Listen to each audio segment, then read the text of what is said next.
This channel does not promote any violent, harmful, or illegal activities. All content provided by this channel is meant for an educational purpose only. Top quality और consistent performance के लिए सिर्फ silver pump नाम याद रखना। অনুপ্রবেশ মানেটা কি? অনুপ্রবেশ মানে অবৈধভাবে কেউ বাইরে থেকে ঢুকেছেন, অন্য দেশ থেকে।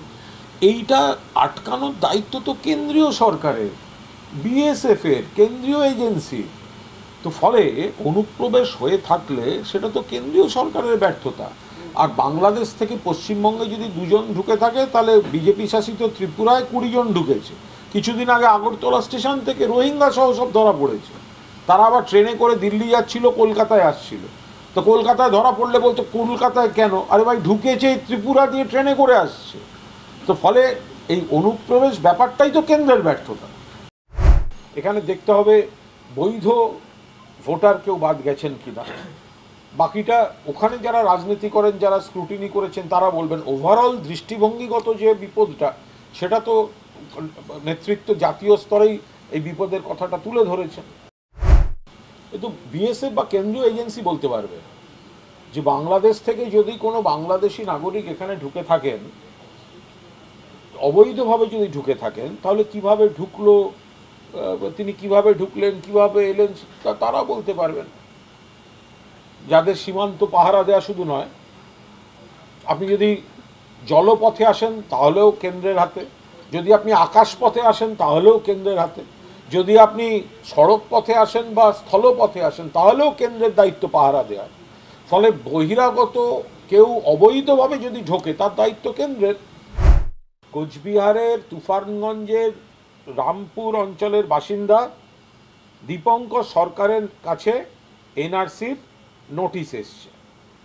এবার কে? আসাম থেকে বাংলার একজন বাসিন্দার কাছে আসছে। এখতিয়ার বহির্ভূত যা ইচ্ছা তাই করে যাবেন এরা।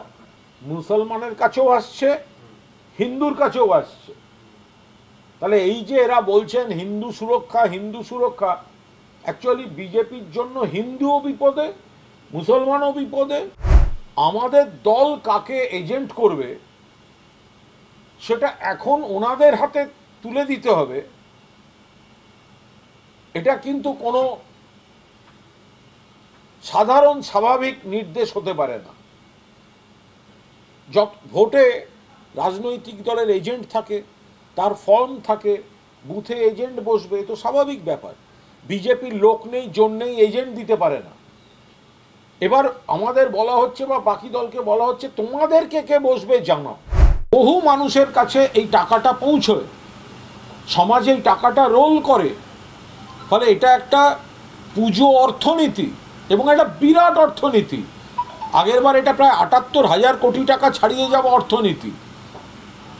ফলে যারা এই অর্থনীতিটায় মানুষের উপকার হোক সেটা চায় না, তারা এই কথাগুলো বলছে। আরও জোরে বলুক না মানুষের সামনে, একবার বলুক না জোরে যে আমরা চাই না। বলুক, মানুষ সঠিক সময় বুঝিয়ে দেবেন কত ধানে কত চাল। একদম সাংগঠনিক বিষয়। মাননীয় মুখ্যমন্ত্রী মমতা বন্দ্যোপাধ্যায় আমাদের দলনেত্রী, তার নেতৃত্বে, এবং আমাদের সর্বভারতীয় সাধারণ সম্পাদক অভিষেক বন্দ্যোপাধ্যায় আমাদের সেনাপতি, গোটা দল নামছে। এবং সর্বভারতীয় সাধারণ সম্পাদক খুব স্বাভাবিকভাবেই তিনি সাংগঠনিক বৈঠক করবেন, নেতৃত্বের সঙ্গে বসবেন, জেলা ভিত্তিক বসবেন। এটা তো সম্পূর্ণ সাংগঠনিক বিষয়, এটা নিয়ে বাইরে বলার কোনো বিষয় নেই।